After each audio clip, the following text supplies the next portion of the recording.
الحمد لله رب العالمين، ملء السماوات وملء الأرض وملء ما شئت من شيء بعد،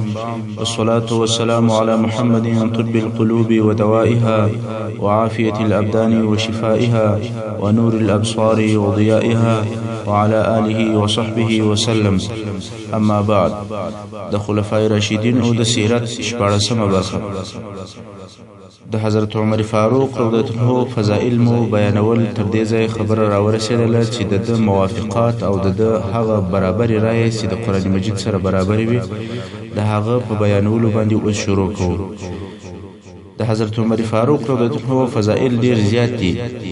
چې د هغو د جملې څخه یو هم دا دی چې د قرآن کریم یو شمېر آیاتونه د ده رضی الله عنه د رای او د نظر سره موافق نازل شوي دي.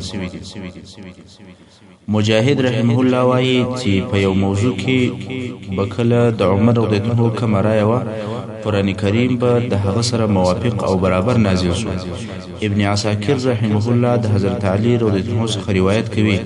چې هغه به ویل په قرآن کې داسې آیاتونه شته چې هغه به د عمر رایه او نظر و. عبدالله ابن عمر رضی الله تعالی عنهما وایي خلکو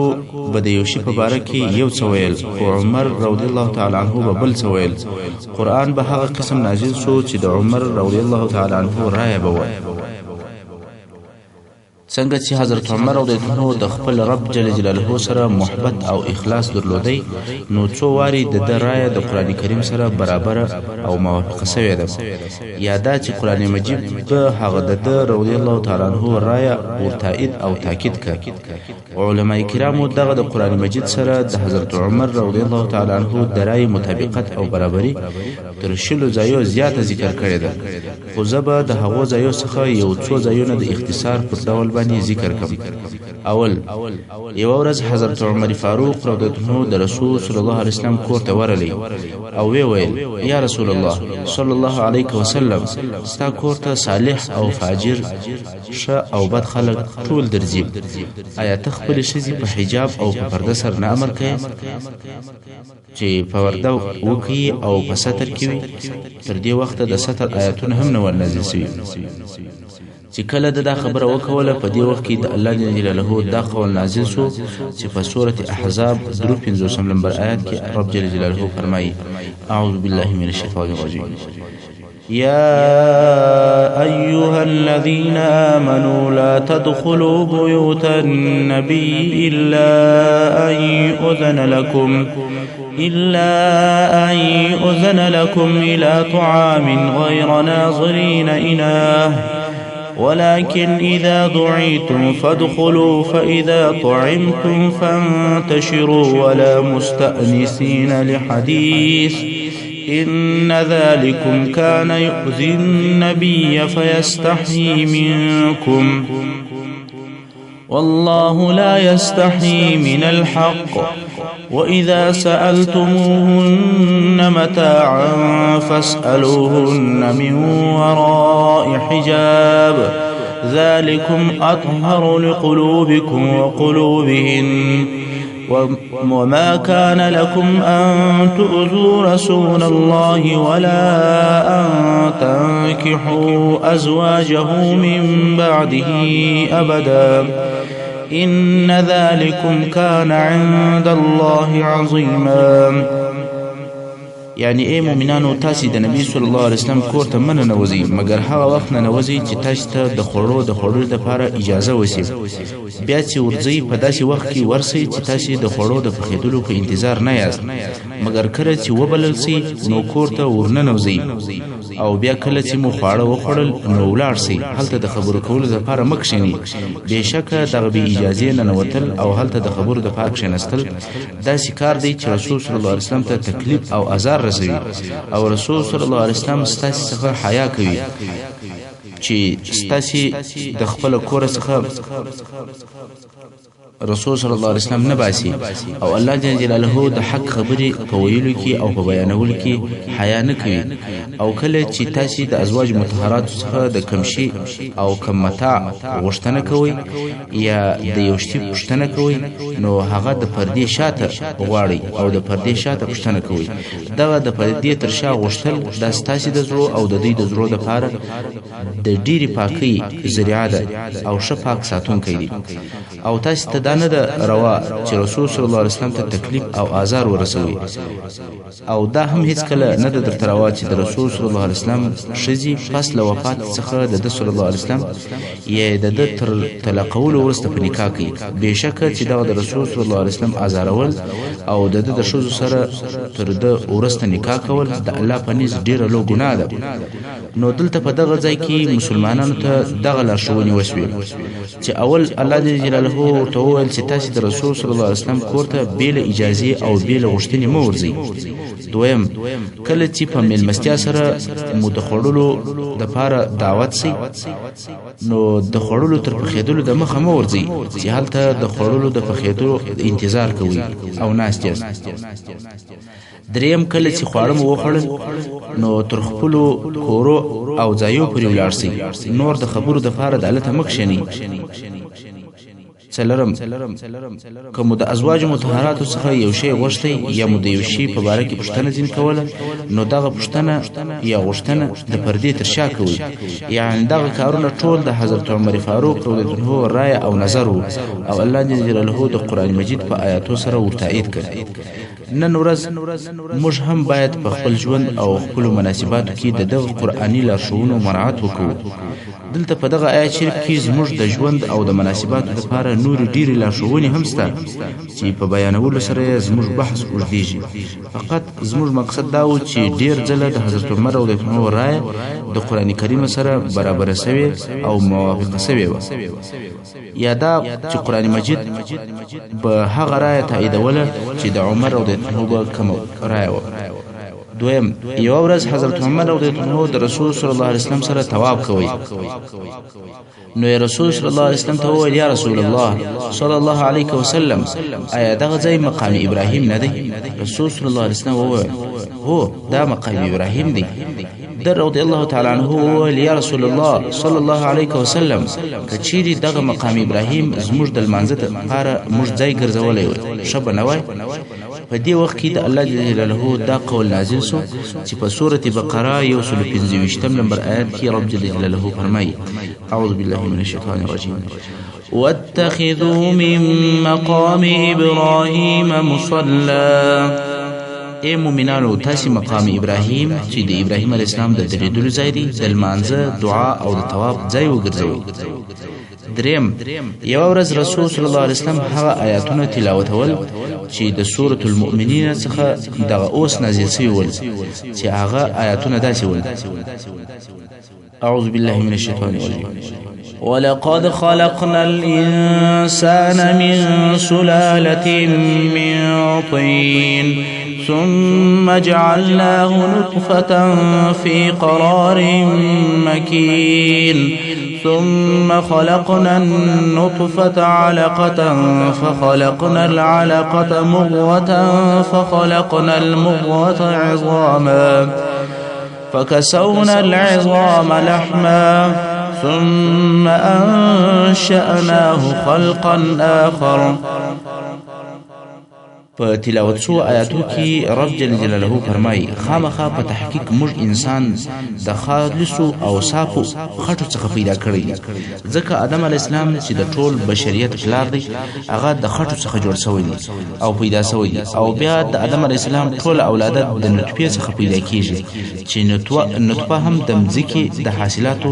او د خوړو او د میوو څخه په وجود راځي بیا مو وګرځول یا مو کښېښوله دغه اولاده د دغه آدم علیه السلام نطفه چې د منیو څاڅکی دی په محکمه قرارګاه کې چې رحم دی بیا مو دغه نطفه د وینو یو ټوټه وګرځوله بیا مو دغه د وینو ټوټه د غوښو یو ټوټه وګرځوله بیا مو په هغه غوښه باندې په غوښه کې هډوکي پیدا کړ بیا مو په دغه هډوکو کې غوښه راوستله او غوښه مو په واغوستله بیا مو ژوندی انسان پیدا کړ په بل پیدایښت سره رسول صلی الله علیه وسلم دغه آیاتونه تر دې ځایه پر تلاوت کړ عمر رضی الله عنه فورا وویل فتبارك الله احسن الخالقين چې ترجمه یې داسې ده نو د الله شان په خپل قدرت او حکمت او خلقت کې ډیر لوړ او ډیر لوی دی تر نور ټولو پیدا کوونکو ډیر ښه پیدا کوونکی دی او ډیر ښه خالق دی دغه جمله حضرت عمر رضی الله عنه وویله خو رسول صلی الله علیه وسلم نور آیات پسې پوره کوي چې هغه هم عینا دغه الفاظ او داسې وو فتبارك الله احسن الخالقین نو د حضرت عمر رضی الله عنه وینا د قرآنی آیات سره موافقه او برابر شوه دلته زموږ د ورستنی موضوع د ښه پوهېدلو او ستاسې د معلوماتو د زیاتوالي لپاره یو وارې تر بحث د باندې یوه موضوع څېړم او بیانوم هغه دا چې د اسلام په شروع کې یا د قرآن مجید د آیاتو یا د اوامرو په نزول کې د شرابو د څښلو په هکله 4 مرحلې تېرې سوي دي چې په اوله مرحله کې د شرابو څښل حلال او روا ول چې د هغه لپاره د رب جل جلاله دا قول دلیل دی چې په سورة النحل 28 نمبر آیات کې رب جل جلاله فرمایي اعوذ بالله من الشیطان الرجیم ومن ثمرات النخيل والأعناب وتتخذون منه سكرا ورزقا حسنا إن في ذلك لآية لقوم يعقلون او د خورما او تاکانو د میوه څخه تاسې نشه کوونکي شراب اخلي یا جوړوي او ښه رزق یا ښه خواړه جن اخلي بېشکه په دغه میوو او د هغو په مشتقاتو کې د الهي قدرت ښکاره دلیل د هغو کسانو دپاره سته چې د عقل څخه کار اخلي یا په دغو الهي نعمتو کې غور او دقت کوي تفسیر یې داسې دی الله جل جلاله د سورة النحل په ډیرو آیاتو کې هغه نعمتونه بیانول چې د خپلو بندګانو پر طرف یې رالیږلي او ورته مهیا کړي دي چې د هغو نعمتو د جملې څخه په دغه تلاوت شوي آیات کې وفرمایل چې د خورما د درختو او د تاکانو د میوو څخه تاسې نشه کوونکي شراب جوړوي او دا رقم د خوړلو او د څښلو نور ښه شربت هم جوړولی شي لکه سرکه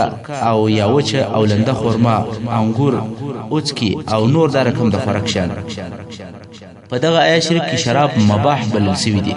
دغه آیت شریف په مکه مکرمه کې او د شراب د تر حرامیتلو د مخه نازل شوی دی د قرآن مجید د آیاتو د نزول دویمه مرحله که څه هم شراب حرام سوي نه ول خدای وویل چې شراب ښه شی نه دی بلکې ضرر یې تر فایدې زیات دی چې هغه دا قول د رب جل جلاله دی چې په سورة بقره 219 نمبر آیات کې فرمایي يسألونك عن الخمر والميسر قل فيهما إثم كبير ومنافع للناس وإثمهما أكبر من نفعهما ای محمد صلی الله علیه وسلم دوی ستاسو څخه د شراب او د څښلو او د خمار د کولو پوښتنه کوي او د هغه حکم در څخه غواړي ته دوی ته ووایه چې په دغو دواړو کارو کې لو ګناه ده او د خلکو دپاره څه ګټې هم کې شته او د دغو کارو ګناه د دوی تر نفع او تر فایدې ډېره لو او زیاته ده چې د دې نتیجه داسې ویلی شو چې د شرابو د څښلو څخه باید ځان وساتل شي ځکه د شرابو په څښلو سره هغه انساني عقل چې انسان د ټولو بدو کارو څخه ځان په ساتلی شي هغه د منځه ځي د شرابو په څښلو سره هغه کارونه چې انسان یې په کولو سره مکلف دی هغه ځینې پاتې کېږي او هغه کارونه چې انسان ځینې منع سوی دی لکه جنګ وژنه او نور ډېرې بد اخلاقۍ دا ځینې پېښېږي بلکې د شرابو څښل د انسان دپاره د روحاني او جسماني ناروغیو سبب ګرځي او دا رقم د قمار یا د خمار په کولو سره ظاهري او باطني ضررونه پیدا کیږي لکه د حرام مال خوړل، غلا او خیانت کول، د مال او د کورنۍ ضایع کول، یو د بل سره دښمنی پیدا کېدل او داسې نور. که څه هم په شراب څښلو او په خمار کولو کې څه ظاهري ګټې لیدل کېږي، مثلا د شرابو د څښلو څخه د څه وخت دپاره ظاهري خوند او لذت، خوښي او خوشحالي، بلکې په صحیح عبارت سره به داسې ووایو چې بې پروایي حاصلېږي. او د قمارو په کولو سره ځینې وختونه مفت او بې تکلیفه مال حاصلېږي، خو ضررونه لکه مخکې چې م درته وویل هغه تر دې مصلحت ډېر زیات دي. د قرآن مجید د آیاتو د نزول په دریمه مرحله کې په ځینو وختو کې د شرابو څښل منع او حرام سول، خو په ځینو وختو کې بیا څښل جائز بلل سوي دي، چې د هغه دپاره دا قول د رب جل جلاله دلیل دی چې په سورة النساء 43 نمبر آیت کې الله جل جلاله فرمایي: يا أيها الذين آمنوا لا تقربوا الصلاة وأنتم سكارى حتى تعلموا ما تقولون. اے مومنانو، تاسې په داسې حال کې لمانځه ته مه ورنږدې کېږئ چې تاسې مست او نشه یاست، تر هغو پورې تاسې لمونځ مه کوئ تر څو چې تاسې په هغه شي پوه سئ کوم چې تاسې یې وایاست. دلته په دریمه مرحله کې یوازې د لمانځه پر وخت باندې د شراب څښل منع او حرام شول. که چیرې بیا یو مسلمان د ماخستن تر لمانځه وروسته شراب څښلی وای، هغه مباح و، ځکه د سهار تر لمانځه پورې د شرابو د نشې اثر د منځه تللی. خو د قرآن مجید د آیاتو د نزول په 4مه مرحله کې د شرابو څښل مطلقاً حرام او منع سول، چې په هغه باره کې د رب جل جلاله دا قول دی چې په سورة مائده 90 او 91 نمبر آیت کې فرمایي: يا أيها الذين آمنوا إنما الخمر والميسر والأنصاب والأزلام رجس من عمل الشيطان فاجتنبوه لعلكم تفلحون. إنما يريد الشيطان أن يوقع بينكم العداوة والبغضاء في الخمر والميسر ويصدكم عن ذكر الله وعن الصلاة فهل أنتم منتهون. اے مومنانو، بېشکه چې شراب، قمار، بوتان او د پال دپاره غشي دا نجس دي او د شیطان د عمل او د کار څخه دي، نو تاسې د دغو شانو د استعمالولو څخه د دې دپاره ځان وساتئ چې نجات او کامیابي حاصله کړئ. بېشکه چې شیطان غواړي چې د شرابو په څښلو او د خمارو په کولو سره ستاسې په منځ کې عداوت او دښمني، بغض او عناد واچوي او تاسې د الله جل جلاله د یاد او د لمانځه د ادا کولو څخه منع کړي. نو آیا تاسې د دغو بدو کارو د کولو څخه منع کېدونکي یاست؟ ځان منع کوئ. اوس به بیرته هغه بحث ته راوګرځو چې د قرآن مجید د ځینې آیاتونه د حضرت عمر فاروق رضی الله عنه د رای او د فکر سره موافق نازل کېدل، چې په هغه جمله کې مو 3 هغه آیاتونه تلاوت کړل چې د حضرت عمر رضی الله عنه د رای سره برابر نازل شوي ول، او اوس و 4مې موضوع ته متوجه شئ. 4م د قرآن مجید څخه چې اول آیت د شرابو د بدی په باره کې نازل شوی دی، هغه دا قول د الله جل جلاله دی چې د سورة بقره 219 نمبر آیت کې فرمایي: يسألونك عن الخمر والميسر قل فيهما إثم كبير ومنافع للناس وإثمهما أكبر من نفعهما. یعنی ای محمد صلی الله علیه وسلم، دوی ستا څخه د شرابو د څښلو او د خمار د کولو د حکم پوښتنه کوي. ته دوی ته ووایه چې په دغو دواړو کارو کې لو ګناه ده او د خلکو دپاره ګټې هم سته، او د دغو کارو ګناه د دوی تر نفي ډېره لو او زیاته ده. حضرت عمر رضی الله عنه وویل: الهي د شرابو په باره کې کافي او شافي دلیل را نازل کړي. نو الله جل جلاله دا قول نازل کړي چې په سورة نساء 43 نمبر آیت کې فرمایي: يا أيها الذين آمنوا لا تقربوا الصلاة وأنتم سكارى حتى تعلموا ما تقولون. ای مومنانو، تاسې په داسې حال کې لمانځه ته مه ورنږدې کېږئ چې تاسې مست او نشه یاست، تر هغو پورې تاسې لمونځ مه کوئ تر څو چې تاسې په هغه شي باندې پوه سئ چې تاسې په لمانځه کې وایاست. بیا هم حضرت عمر رضی الله عنه لاسونه پورته کړل او ویل: الهي موږ ته د شرابو په باره کې کافي او شافي بیان نازل کړي. نو دا په یاد د الله جل جلاله دا قول نازل شو چې په سورة مائده 90 او 91 نمبر آیت کی فرمائی يا أيها الذين آمنوا إنما الخمر والميسر والأنصاب والأزلام رجس من عمل الشيطان فاجتنبوه لعلكم تفلحون إنما يريد الشيطان أن يوقع بينكم العداوة والبغضاء في الخمر والميسر ويصدكم عن ذكر الله وعن الصلاة فهل أنتم منتهون.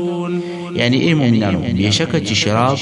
قمار، بوتان او د پال لپاره غشي دا نجس دي او د شیطان د عمل او د کار څخه دي. نو تاسو د دغو شانو د استعمالولو څخه د دې لپاره ځان وساتئ چې نجات او کامیابی حاصل کړئ. بیشکه چې شیطان غواړي چې د شرابو په څښلو او د قمارو په کولو سره ستاسو په مابین کې عداوت او دښمنی، بغض او عناد واچي او تاسو د الله جل جلاله د یاد او د لمانځه څخه منع کړئ. نو آیا تاسو د دغو بدو کارو د کولو څخه ځان منع کوئ او منع کېدونکي یاست؟ حضرت عمر رضی الله عنه په جواب کې وویل انتهینا بس مکرل. او پنځم د هغه ځایونو څخه چې موافقات عمر یا د عمر رضی الله عنه درای موافق آیاتونه هغه دادي. یو ورځ حضرت عمر رضی الله عنه د غرمې په وخت کې بيدو، البته د خوب په وخت کې د یو چا کالی پورته کیږي، خو په دغه وخت کې چې حضرت عمر رضی الله تعالی عنه بيده دي د دې عمرې هلته د خوب وخونی یا کوټه ته ورلې. حضرت عمر رضی الله عنه چې خپل ځان ته فکر شو نو دعا وکوله، ول الهي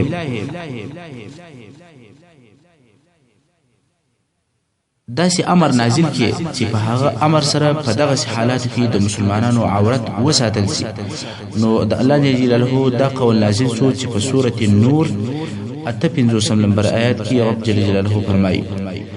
يا أيها الذين آمنوا ليستأذنكم الذين ملكت أيمانكم والذين لم يبلغوا الحلم منكم 3 مرات من قبل صلاة الفجر وحين تضعون ثيابكم من الظهيرة ومن بعد صلاة العشاء 3 عورات لكم ليس عليكم ولا عليهم جناح بعدهن طوافون عليكم بعضكم على بعض كذلك يبين الله لكم الآيات والله عليم حكيم. ای مومنانو، هغه کسان چې ستاسو مریان دي او هغه کسان چې حر دي خو د بلوغ حد یا د بلوغ عمر ته نه دي رسیدلي، ستاسو څخه دي 3 واري